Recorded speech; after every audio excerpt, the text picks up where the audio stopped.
Yeah, good morning. So today I'm going to talk about this squares in arithmetic progression. First of all, I'd like to thank these organizers, Adhikari and Sur Ramana, for this nice workshop and for the invitation. So let me start with some basic results which many of you must be familiar. So basically, what I want to ask is that, okay, you have this lot of squares and take an arithmetic progression and ask, so can we have many squares in arithmetic progression yeah, so how many squares do we expect? So let's start with this. Okay.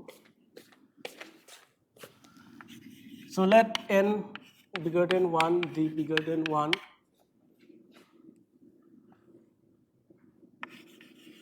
Be integers with GCD of n and d1. Then you look at the arithmetic progression n plus d, n plus 2d, and so on, and ask, okay, can we have so how many squares are consecutive squares are possible? So for example, if n is a square, and so n plus d is say b square with, so that is d is b square minus a square. Then you can see that you can have infinitely many arithmetic progressions whose two-term arithmetic progressions which are both squares. Of course, here I'm going to take d to be bigger than 1. If this 1, then you know that you cannot have consecutive squares. Now, even in the case now next question is you're asking n plus d, n plus 2d, all squares. So even in this case, we know that there are infinitely many choices of n plus d, n plus 2d square. So if you take n to be, say, r square minus s square minus 2rs whole square, rs1, opposite parity, r and s of opposite parity are bigger than s. So opposite parity means if one is even, other is odd. So if I take n to be this, then d to be 4rs, r square minus s square. Then n plus, so n is anyway square, n plus d is r square plus s square whole square, and n plus 2d is r square minus s square plus 2rs whole square. So starting with any two positive integers which are co-prime and opposite parity, then you can construct infinitely many three-term arithmetic progressions nd and n plus 2d which are all squares. So how long this process goes? So it was important result of Fermat who shows that you cannot go further. So once you cross more than 3, it's not possible. So this is the result of Fermat.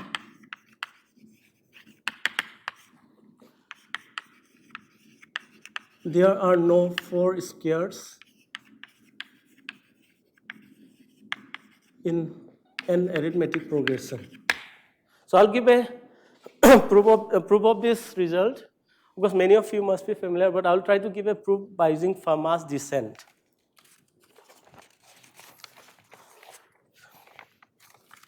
So let's make a simple observation.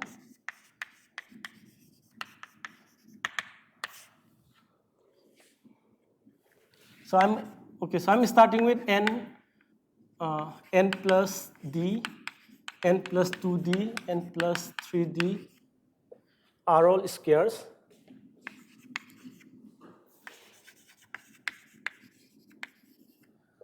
Then all of them, then all of them has to be odd. So then all of them are odd.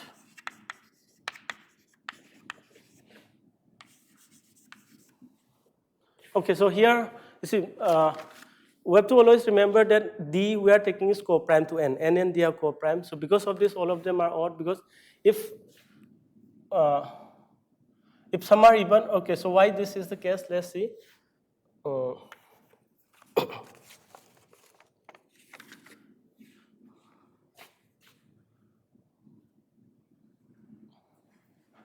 Yes.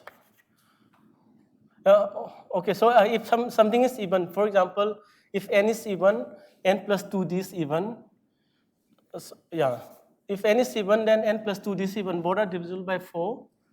So difference 2d, which is divisible by 4, means that means d is even. But n and d both cannot be even. So if, say, n is even, then 4 divides n and 4 divides n plus 2d, which tells you that 4 divides 2d or 2 divides d, which is contradiction, as n and d is 1. Similarly, if n plus d is even, you can take n plus d and n plus 3d. So once all of them are odd square, or all of them are odd, all of them are congruent to 1 mod 4. So hence, n is congruent to n plus d, is congruent to n plus 2d, is congruent to n plus 3d, is congruent to 1 mod 8. This tells you that d is congruent to 0 mod 8. This is the first simple observation. So now I have to write these squares in a form like this.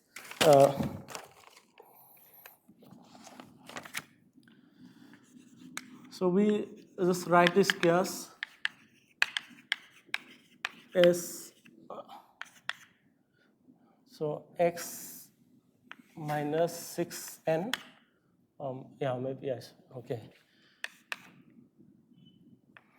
X minus 2n, x plus 2n, x plus 4n.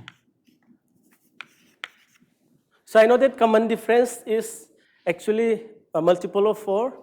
So so I write, so I write this arithmetic progression in this form with each of them square. This is what we have. So we have y square is x minus 6n, x minus 2n, x plus 2n, x plus 6n. So all of them are, so x is odd. So by the x odd, so this is what we have. This one you can write it as x square minus 4n square, x square minus 36n square, is expand as x square, so minus 20, so 36 plus 4, let's see, minus 20 and so 4. So then 144, so minus, what is the number? So I write in this form. So we know that all of them are squares, and their product is a square, which I have written as is square of this x square minus 20n square minus 256n power 4. So that is, so 16n square whole square plus y square is x square minus 20n square. So this forms a Pythagorean triplet. Then you can write, so from the theory of this Pythagorean triplets, so it's of the form 2rs, then r square minus s square, r square plus s square. So there exists rs1, so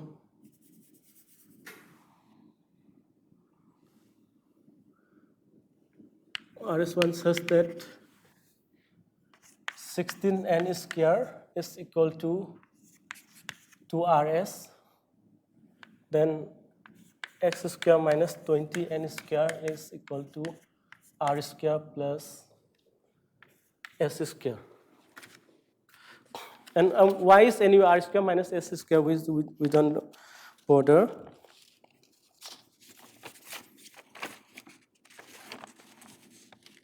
But instead of writing this rs, so I'm going to write it as 2. Okay, so this number is divisible by 4.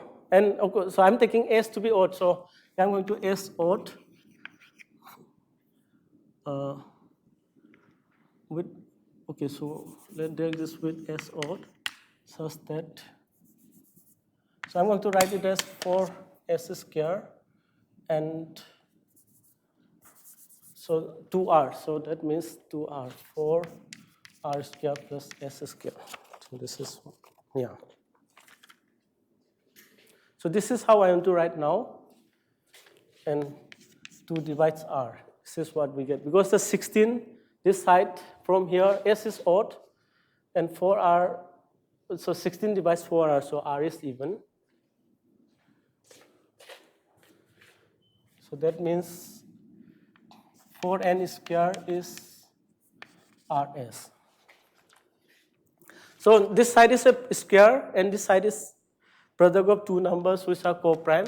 So this tells you that both r and s are squares. So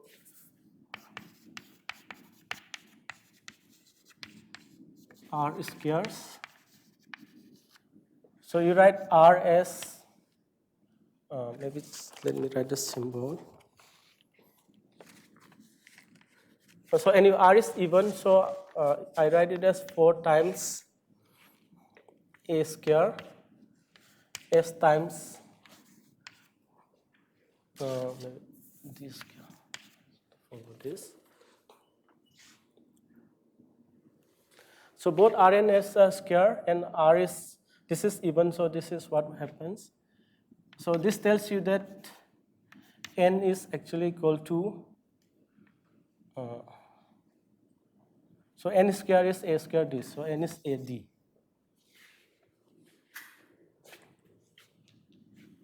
Okay.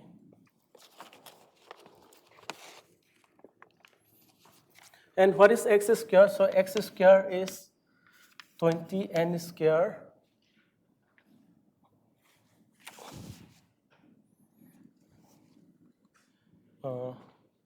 plus 4r square plus s square. So this is what we get.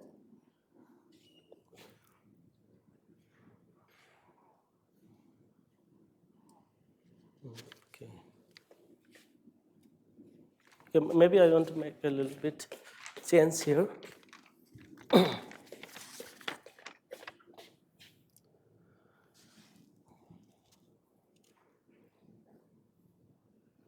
Okay, yeah, so here I want to write like, so this number, so I want to write 4r square plus s square is x square minus 20n square.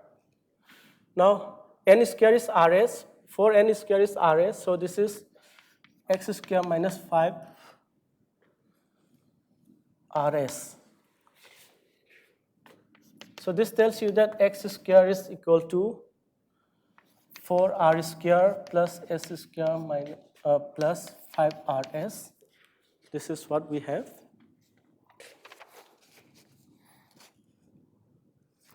So this is 4r plus s, r plus s. So I've written x square as product of two numbers, 4r plus s into r plus s.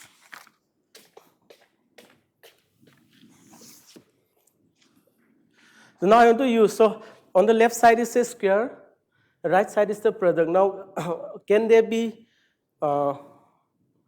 have a common factor? So if a common factor, say p divides both of them, yeah, p will divide the difference, which is 3r. So p is either 3, p is 3 or p divides r. And if p divides r and P divides R plus S means P will divide S, which is not possible. So P can be at most 3. Now, the next question is that whether P can be 3. Yeah. Yeah, so P can possibly 3 because P can divide R plus, 3 can divide R plus S, and so and 3R plus R plus S is also divisible by 3. That is any possible.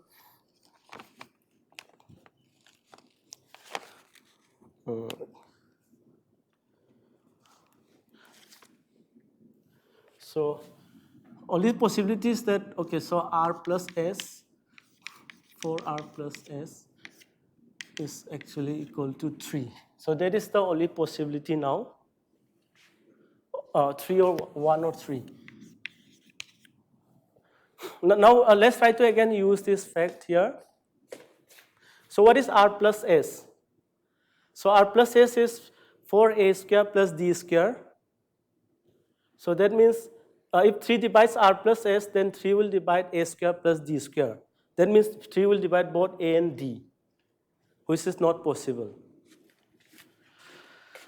So here, and RS is co-prime, so 2A and D is 1.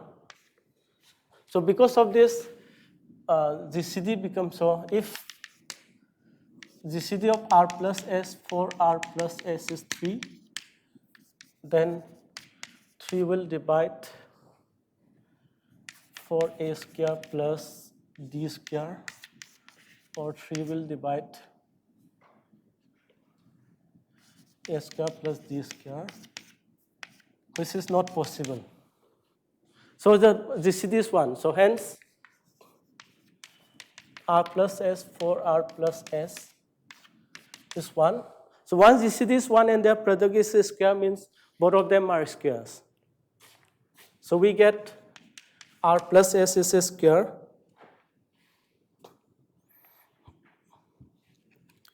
R plus S and 4R plus S are both squares. So let me just try to tell what we're doing. So I started with this, all this x minus 6, and these are squares. Then I come up with, so n is actually A times D, and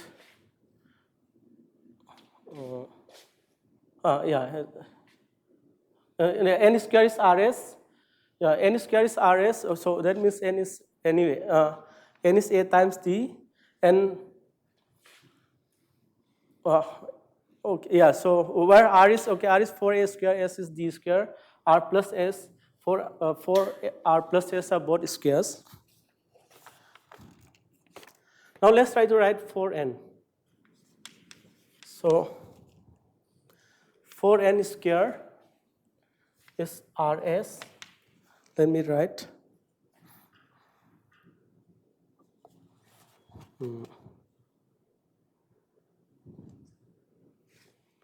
Common difference. Yeah, so 4n square is RS is, and 4A square D square. So this is what we have. Yeah, so anyway, so here n is, n is AD. So this is what we get.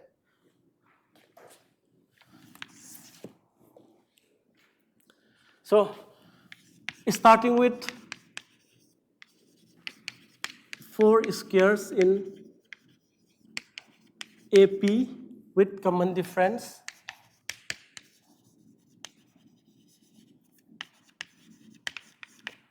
So common difference is, over there is 4n, which is 4AD. So we get 2 squares. Okay, so we get 2 squares. So R plus S. R plus S is,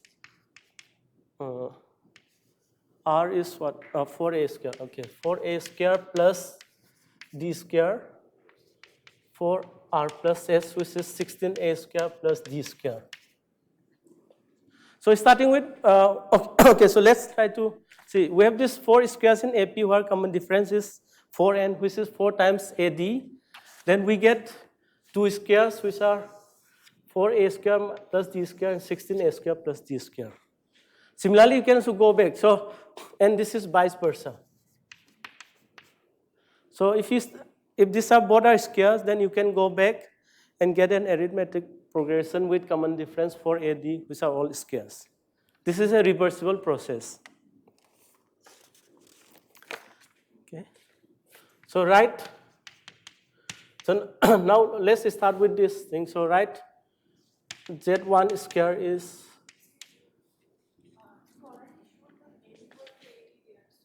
No, I don't need to actually. Yeah, this is just rewriting. I do not have written this part. Okay. Yeah, maybe already. So basically, my M was that N was AD, so common difference is 4AD. Then you get, with common difference 4AD, you get 2 squares like this. So write Z1 square is 4A square plus D square. So if you write this, then, so this is 2A square plus D square. Then you can write, there exists U1, V1 with GCD U1, V1 such that 2A is to U1, V1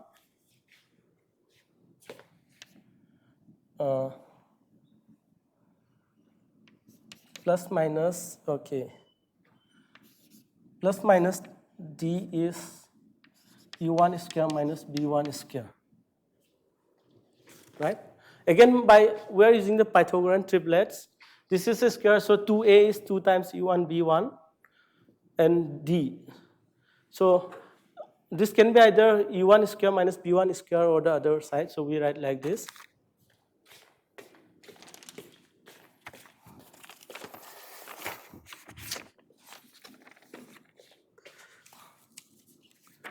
So similarly, we write for the 16 other part, so G2 square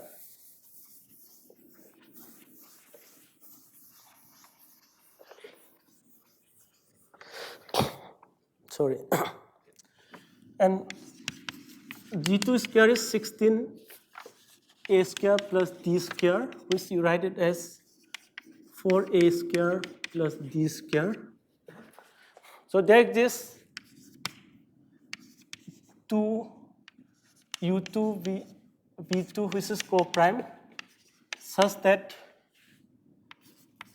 4A is, you write 4A is 2 times 2U2 V2,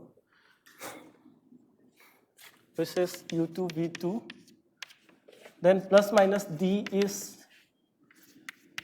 4U2 square minus B2 square. So I've written D in 2 forms. One is U1 square minus B1 square, where U1 and B1 are co-prime, and also 4U2 square minus B2 square, where 2U2 and B2 are co-prime.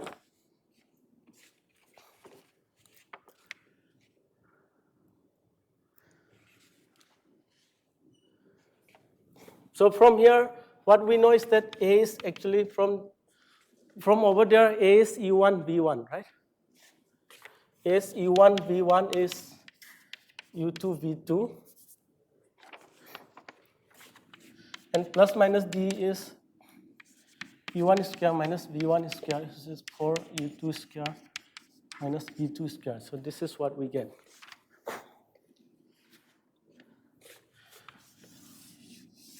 So let's try to use it. So U1, V1 are co-prime, U2, V2 are co-prime. Can you write something better?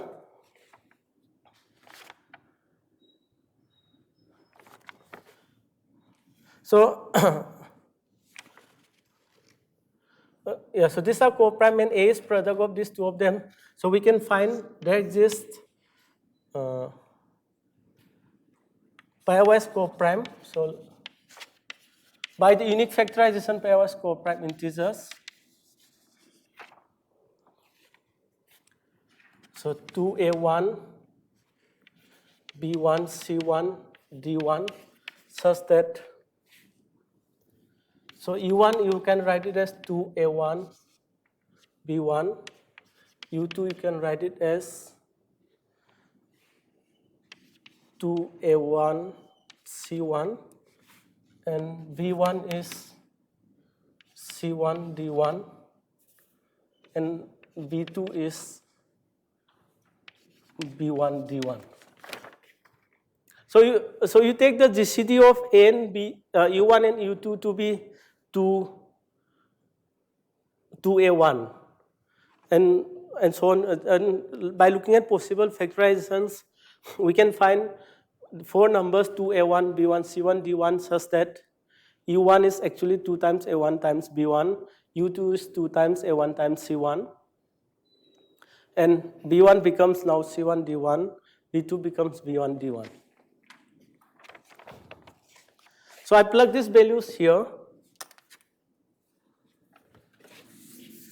Okay, so I'm going to use this.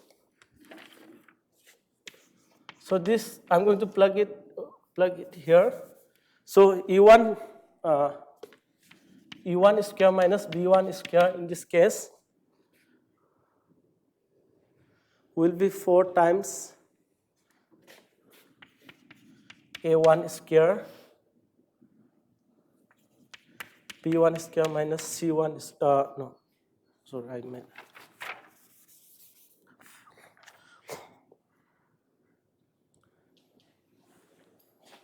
So 4A1 square, B1 square minus C1 square, D1 square.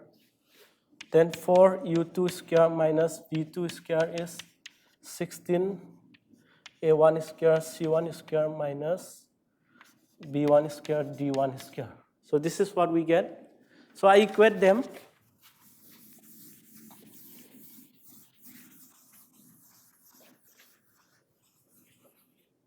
So if you equate them, what we get is that 4A1 square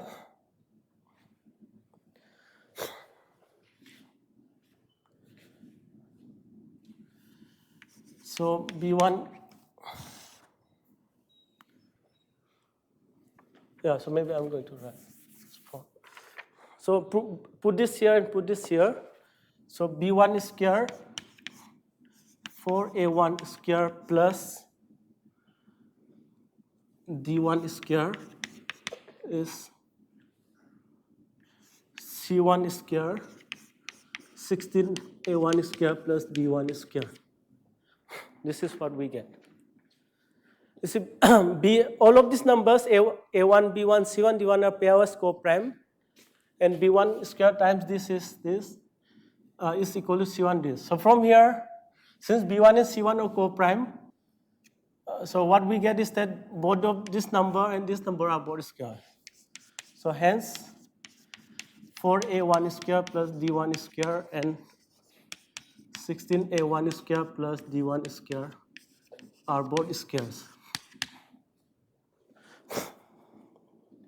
So let's try to understand what. So starting with the square. So 4A square plus D square is a square. 16A square plus D square is a square. Then I got that there's a divisor A1 D1 of this A such that 4A1 square plus D1 square and 16A square A1 plus D1 are both squares. So this is a square which implies that there exists an AP of 4 squares with common difference. So it was for 4A1 D1.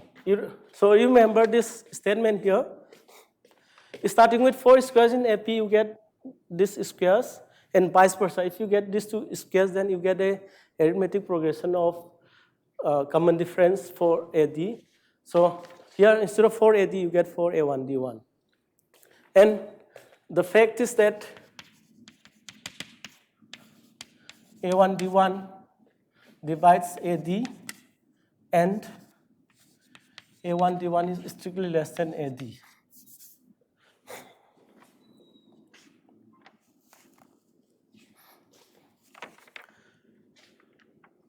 So by Fermat's descent, so we started with AD, 4AD, then you get 4A1D1, and you can go down further. So by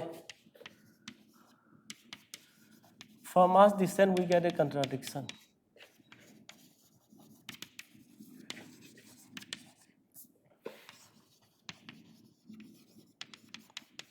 So this proves that you cannot have 4 squares in arithmetic progression.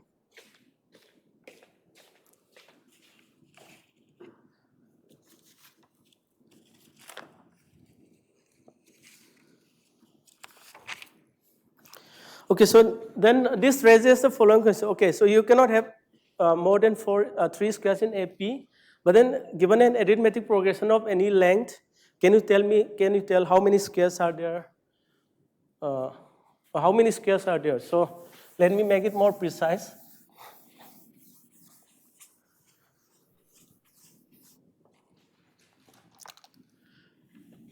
So given AQ positive integer, GCD of AQ is 1. So let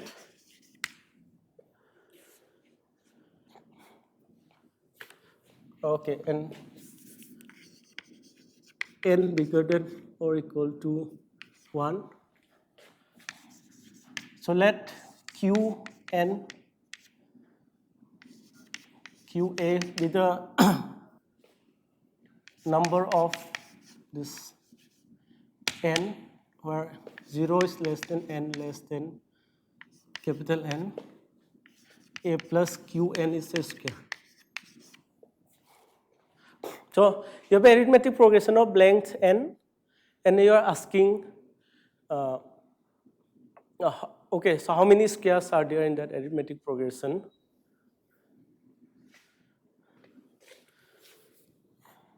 So first of all, it's clear that,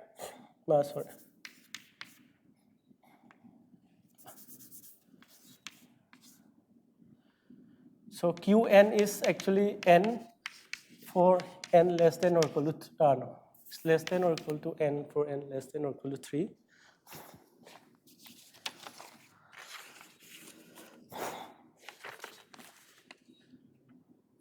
And so Q of 4 is less than or equal to 3, right?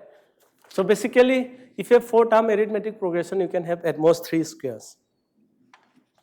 So what is the right bound? So there's a weaker, later on I'll tell you about this more general connection. There's a weaker conjecture, weaker conjecture. I'll tell you why I said weaker, because there's a strong form. Weaker conjecture due to errors that, okay, I didn't define what is Qn. Okay, sorry, I should not have it. And Qn to be maximum of Q and QA, where GCD of A and Q is 1. So so given AQ, you have a Q and QA, so number of arithmetic progression, and given n, Qn means the overall arithmetic progressions, you take the maximum. So, yeah, so why we take GCD1, I will tell. So if GCD is not 1, you can write down this, everything will be this GCD times this part. So GCD has to be square. You can take out the square, so it will boil to GCD1. Yeah, we can go to the case of GCD1. So there's a weaker version of a weaker conjecture of error whose answer Qn is small o of n. So there's a proof of this result due to by similarity, and so I'll give two proofs of this result, and I'll talk about a more general conjecture. So now let me let me state this well-known result of similarity, which all of you know better than me. So given a set n, given a subset of a set of integers, if it's bigger than some certain number, then there's an arithmetic progression. So this is the result of similarity.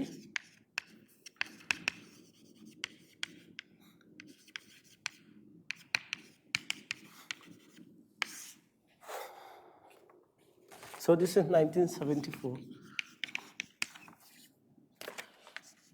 So let L is bigger than or equal to 3 and delta is positive.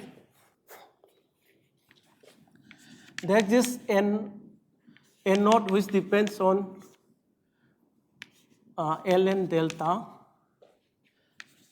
such that for n bigger than n naught, there is a subset, not for for n bigger than subset. So every subset A of 1 to up to n with A at least bigger than or equal to delta n contains an arithmetic progression of length n. So if you have a set of integers up to 1 to n whose coordinate is at least delta n, then it contains an arithmetic progression of length L. So there are, of course, there are another different proofs by, there's another proof of Furstenberg and Gowers, etc. So I won't go to it. So I just want to use this theorem and prove the weaker conjecture due to error. So this is the theorem.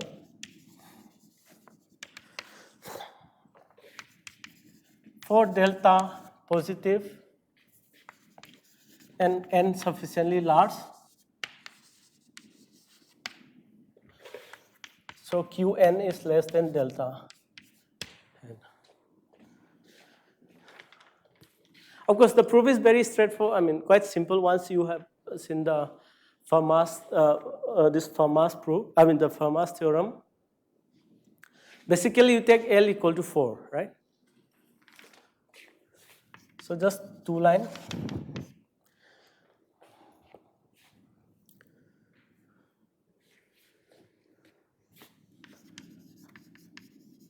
Suppose Qn is bigger than delta n.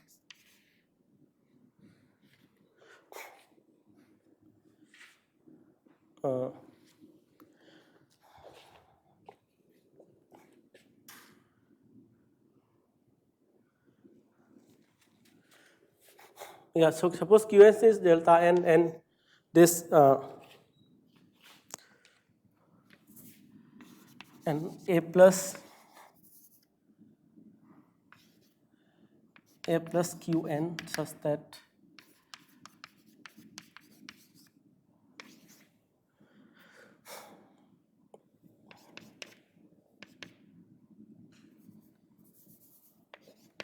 so we take this set of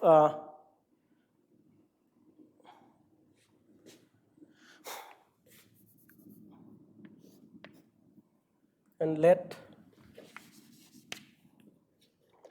A equal to this with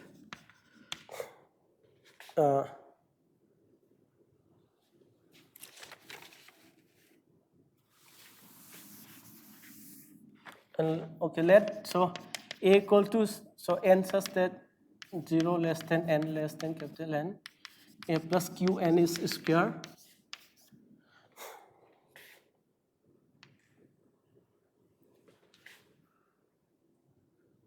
So then the coordinate of A is bigger than or delta n. Now I take L equal to 4. So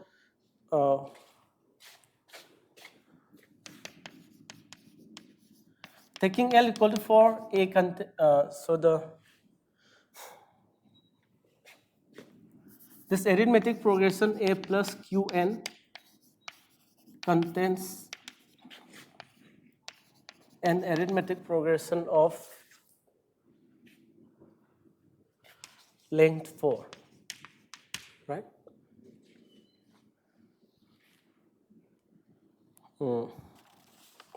So basically, Zemeri's theorem with L equal to 4 gives a contradiction. You have an yeah. So Zemeri's theorem will give a contradiction of So we'll give a contradiction. So this implies that Qn is less than delta n.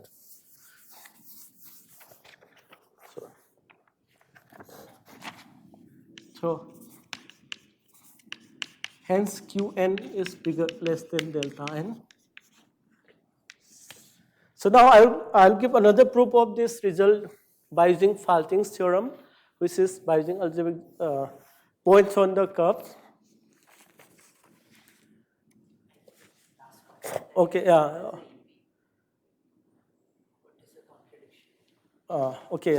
so let's see.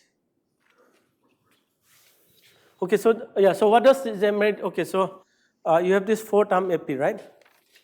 So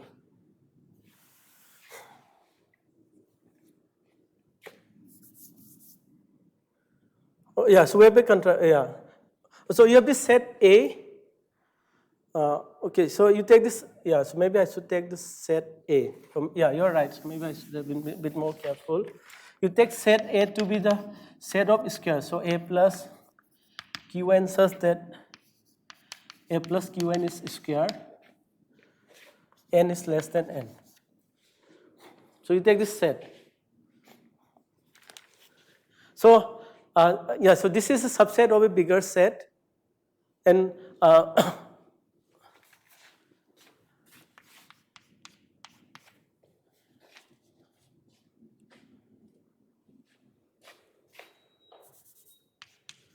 and A is bigger than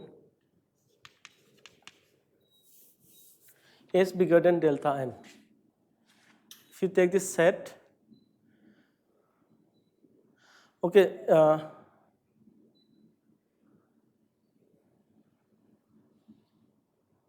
so then A contains an arithmetic progression. So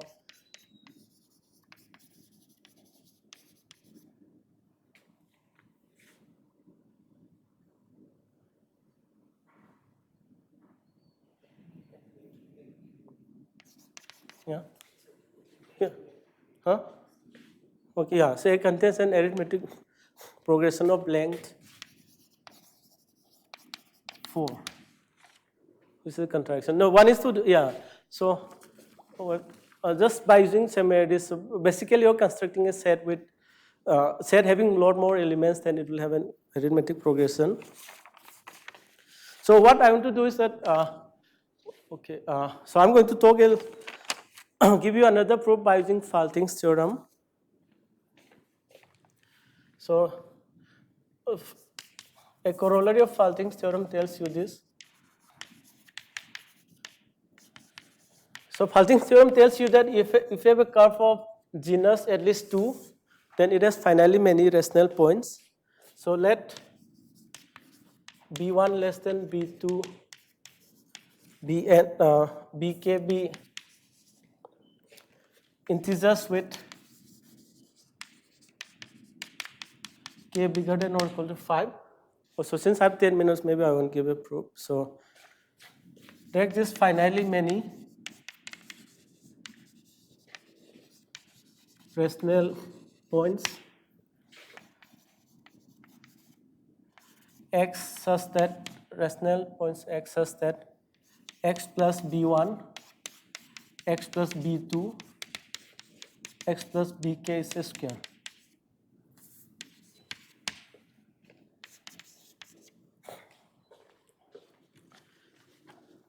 So you have only finally many rational points x and y satisfying this equation. So since I have 10 minutes, so I think I won't, since we have already one proof, I won't go into the proof. Let me just go to the general conjecture. I'll run out of time. So there's a nice proof. Actually, I wanted to show you that, but anyway, I will spend enough time.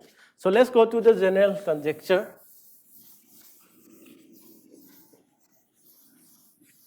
So the Erdős conjecture tells you that number of squares is at most bounded by some of n.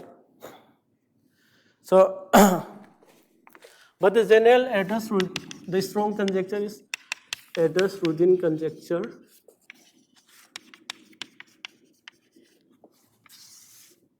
So we expect Qn to be square root of 8 by 3n plus of 1.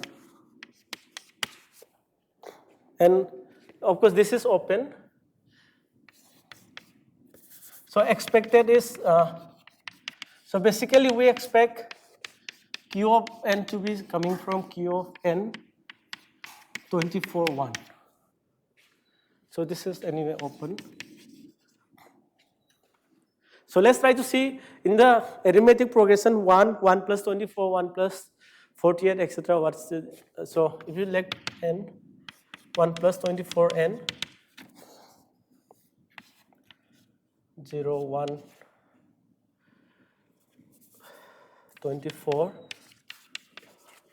249, 5, 121, 7, 169, 12, 289, 15, 361, 22, 529. These are all squares. 26, 695, and so on. So, largest number of squares, they should actually, yeah, so they should come from this arithmetic progression 1 plus 24, and that's the conjecture. So let me give you a motivation of this conjecture. What is the motivation? So given Q, let's count the solutions.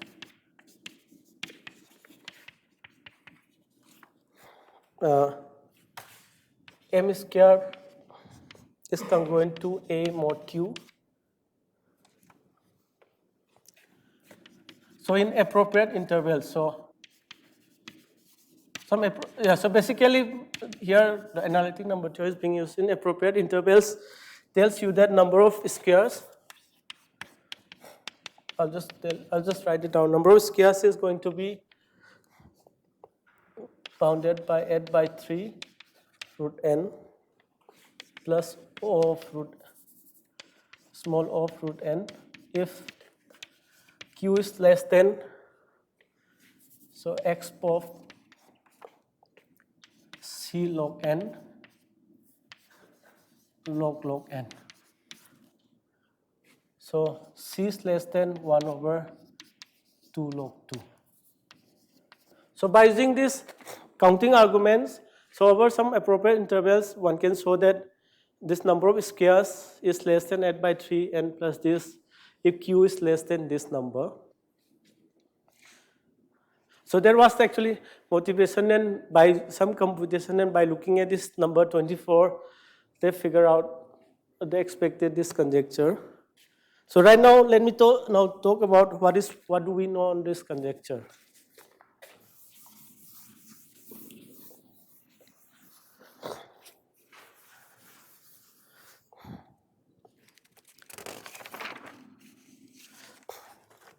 So this is the result of Bomberry, Granville, and Kins, 1992. So who proved that Q of n is less than C1 n power 2 by 3 log n power C2. Yeah, so here C1, C2 are effectively computable constants. So these are constants which you can compute, absolute constants which are computable. Then after this, in 2000, so again, they improved it to Bomberry, Zanier. in after 10 years, 2002. So here they use this Falting's result with counting points on rational curves and some other modification of the proof I have given on this Fermat's result. So they could get it. Then again in 2002, so they used the height theory to get this Qn is less than C1 and 3 by 5. So 2 by 3 they improved to 3 by 5 log n C2. This is what they get. So here they use height theory. Now let me bring in a bit of this large shift.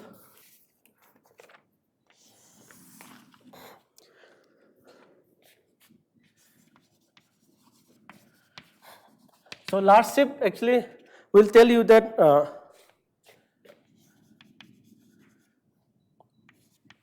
so given z bigger than 1, if you look at this Qn, Qa is less, so number of squares in arithmetic progression will be less than n plus g square by product p over p minus 1 over 2p.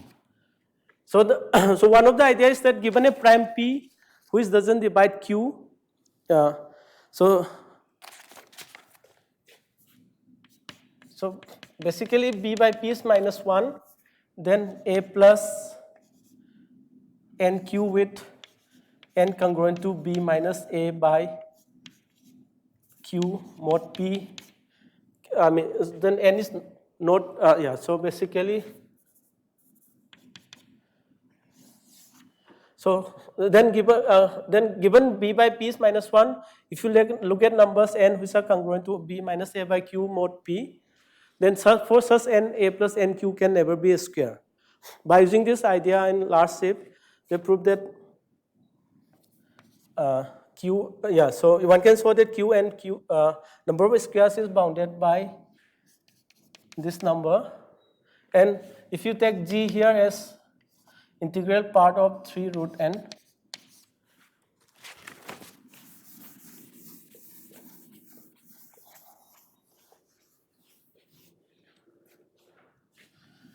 you get Qn is less than, so Qn root n log n unless n is divisible by, unless q is divisible by at least half of the primes, so at least half of the primes less than or equal to g, that is unless q is bigger than e root n. So for n sufficiently large, so so if q is not divisible, q is divisible by, unless q is divisible by at least half of this prime up to g, we have this bound. So this is coming from large shift. So to prove the conjecture, one can use the fact that q is actually less than e root n, and one works it. So this is how also they use it. So these are some results on this conjecture. Now I will spend in last 1 minute about the last few minutes about this, some other results which are more explicit. Yeah. Oh, 7 minutes. Okay, then maybe I'll talk a little bit. Because that is okay before the 5 minutes. I see. Okay.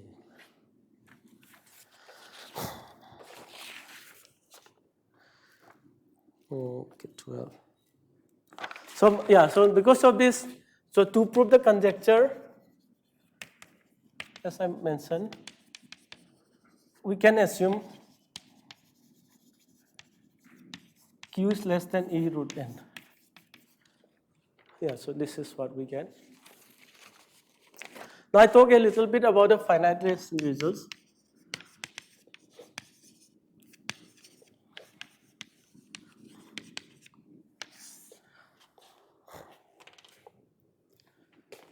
So observe that Qn. So Qn was n for n less than or equal to 3, and Q of 5, Q of 4 is actually 3.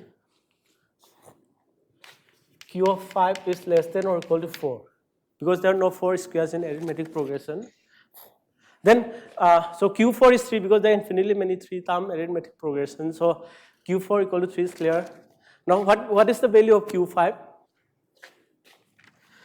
So this is one solution. If you look at this arithmetic progression, 7 is square, 13 is square, 17 is square, 409 and 23 square. This is arithmetic progression of length 5 where we have 4 squares. And this is also coming from 1 plus 24n, just from the sequence. Okay, so this gives the AP gives Q of 5 is 4. The maximum for 5 is actually 4. Then there's a result of Gonzalez, Jimenez, and Zarles, 2014, who proved that Q of n is actually same as Q of n 24 1 for 6 less than n less than 52. So when n is any number between 6 and 52, they prove that the maximum is at n at this value. Of course, their proof uses this Saboti methods, then computing rational points on curves. So it's more of arithmetic geometry. And so I just want to now introduce, so I just want to mention another related problem here. So from the computations and so let GPK, which is k into 3k minus 1 by 2 be the kth pentagonal number. Then, so they define the super Rudin conjecture, super strong Rudin conjecture.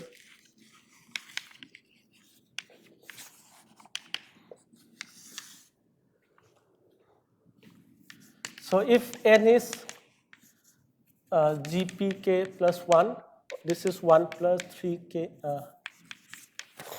k into 3k minus 1 by 2. Then Q of n, then if Q of n is equal to Q of n QA, then okay, no, sorry. So this is if and only if. So if and only if Q is 24 1. So the conjecture is that so from the computation section they made this conjecture. This is also anyway open, and this is verified. So verified for when you 6 less than n less than 52. So basically the pentagonal numbers in this range.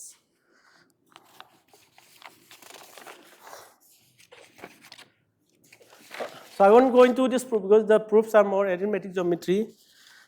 So what I was looking at this problem recently. Though I'm not able to prove this conjecture, but I could get some significant results. So I won't talk about the complete work. So I just want to mention some important observation I obtained. So the last, okay, almost finished.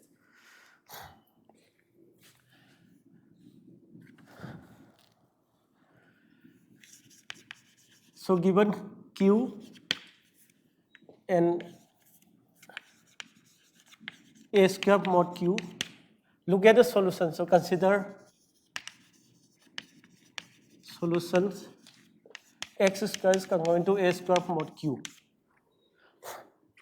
So to prove this conjecture, we can assume that the number a can be square. So you can consider a square mod q. So if you look at this set, so 0, q, you have this solution a1, a2, ar. So r is 2 power omega q. Number of solutions of this equation is 2 power omega q, where omega is the number of distinct prime divisors. Given these solutions, so what we could show was that, so this is some ongoing work with Pranabes. So if ai square minus aj square is bigger than I minus j, q times I minus j, then for any n, q n is less than I by 3 root n. So yeah, so basically we got something like that. If you can say something about the gaps between the solutions of this equation modulo q in terms of this, then we can get this information. So I'm still working on it, so I won't talk more about it.